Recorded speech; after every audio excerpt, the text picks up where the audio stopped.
ଆଜି ହେଉଛି ପବିତ୍ର ଶ୍ରୀଗୁଣ୍ଡିଚା ଯାତ୍ରା। ସେଥିପାଇଁ ଚଳଚଞ୍ଚଳ ସମସ୍ତ ଜଗନ୍ନାଥ ମନ୍ଦିର।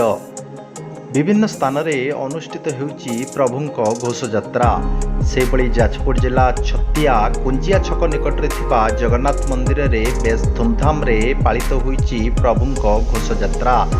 ପ୍ରତିବର୍ଷ ଭଳି ଚଳିତ ବର୍ଷ ମଧ୍ୟ ବେଶ୍ ଧୁମଧାମରେ ପାଳିତ ହୋଇଛି ପ୍ରଭୁଙ୍କ ରଥଯାତ୍ରା।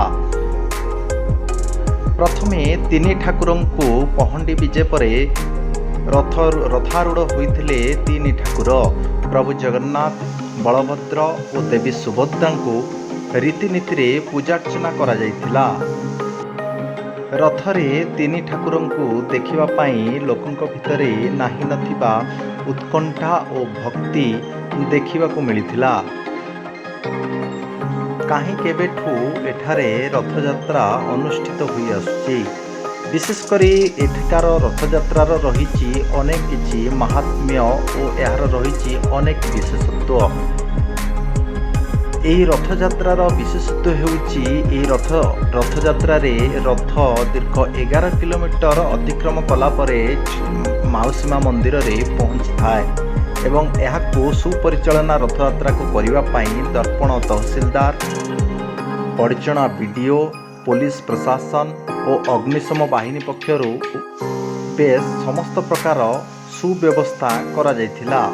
କେଉଁଭଳି ଭାବରେ ଯେହେତୁ ଏହି ରଥଯାତ୍ରା ଜାତୀୟ ରାଜପଥରେ ଅତିକ୍ରମ କରିଥାଏ, ଛତିଆରୁ ବାହାରି ବଡ଼ଘୁମୁରି ସ୍ଥିତ ମାଉସୀ ମା ମନ୍ଦିରରେ ପହଞ୍ଚିଥାଏ, ସେଥିପାଇଁ ପୋଲିସ ପ୍ରଶାସନ ପକ୍ଷରୁ ସମ୍ପୂର୍ଣ୍ଣ ବ୍ୟବସ୍ଥା ହାତକୁ ନିଆଯାଇଥିଲା।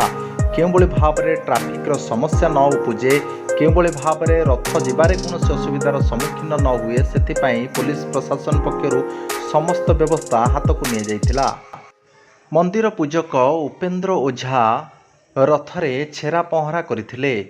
ତିନି ରଥରେ ଛେରା ପହଁରା କରିବା ପରେ ରଥ ମାଉସୀ ମା ମନ୍ଦିର ଅଭିମୁଖେ ଯାତ୍ରା କରିଥାଏ। କାହିଁ କେବେଠୁ ଏହି ପରମ୍ପରା ଏଠାରେ ରହିଆସିଛି। ଉପେନ୍ଦ୍ର ଓଝା ତିନି ଠାକୁରଙ୍କ ପାଖରେ ଛେରା ପହଁରା କରିଥାନ୍ତି। ପରେ ରଥ ମାଉସୀ ମା ମନ୍ଦିର ଅଭିମୁଖେ ଯାତ୍ରା କରିଥାଏ। ବିଶେଷ କରି ଭକ୍ତଙ୍କ ଓ ପୋଲିସ ପ୍ରଶାସନ ମିଳିତ ଭାବରେ ରଥ ଟାଣି ମାଉସୀ ମା ମନ୍ଦିର ଅଭିମୁଖେ ନେଇଯାଇଥାନ୍ତି ଏବଂ ଜାତୀୟ ରାଜପଥରେ ତିନି ରଥକୁ ଦେଖିବା ପାଇଁ ଏବଂ ରଥରେ ପ୍ରଭୁଙ୍କୁ ଦର୍ଶନ କରିବା ପାଇଁ ସମସ୍ତଙ୍କ ଭିତରେ ନାହିଁ ନଥିବା ଉତ୍ସାହ ଉଦ୍ଦୀପନା ଦେଖିବାକୁ ମିଳିଥିଲା।